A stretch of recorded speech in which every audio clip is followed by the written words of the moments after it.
to my vlog! I miss you all! Na-miss nyo rin ba ako? Samahan nyo kami sa aming Taglakwatsa sa Negros Occidental. Ayan, kasama namin si Tiay Adelaida at si Mami Rosie at ang iba pang mga kapamilya. Maaga kaming nagising dyan para na makaabot kami ng first trip ng barko. Kaya lang, sa kasawiang palad, hindi kami nakaabot. Kaya second trip na yan. Bali, siyam nga pala kami lahat pumunta dyan. Sama-sama kaming pupunta sa Escalante City, doon sa aming kapamilya. May pinsan kasi doon si nanay at ang tiyahin ko, bali tita ko na rin kasi pinsan sila, doon sa Escalante. Pero kami ay pupunta muna kami sa Kampestuhan. Itutor ko si Maninay Adelaida at saka si Mami Rosie kasi gusto nga nilang pumunta sa Kampestuhan. Kaya ako ang ginawa nilang tour guide. Kasama ko nga pala dyan ang aking tangana at syempre hindi naman siya pa iiwan o gusto nang gumala kasama ang nanay. At yung mga lima namin kasama ay didiretso na sa Escalante. Hindi na sila sasama sa amin sa paggala sa Kampestuhan at saka sa Darwin. Sa mga oras na ngayon, nakaalis na ang barko sa port ng Dumangas. At syempre, papunta na tayo sa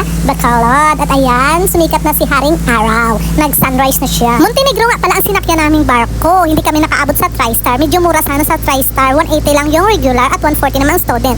Diyan sa Montenegro ay 229 ang regular at 180 naman ang senior tsaka student. At paalala lang ha, kapag nag-travel kayo via Roro or barko, kailangan dala-dala nyo ang inyong valid ID. Mapa-senior ka man o estudyante kasi hindi sila nagdi-discount kapag wala kang ID. At after 1 hour at narito na nga kami sa Bacolod. At ayan, pababa na kami.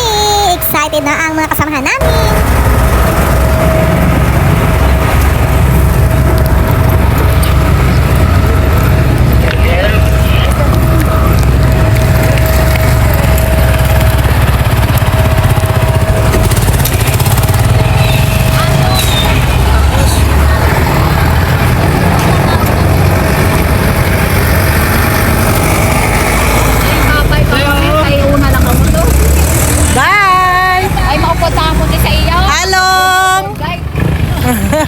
See you later.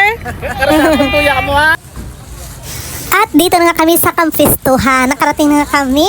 At ito na yung mga kasama kong ito-tour guide. O diba, mahal ang talent fee nila sa akin. Charot. Nag-walk-in nga lang pala kami dyan. Hindi na kami kumuha ng katis kasi nga kami lang naman. Siyempre, dala-dala rin namin, mga bit-bitin namin yung mga bag namin. Kusya, hanggang dito na lang muna. Mag-part 2 naman tayo. Thank you for watching.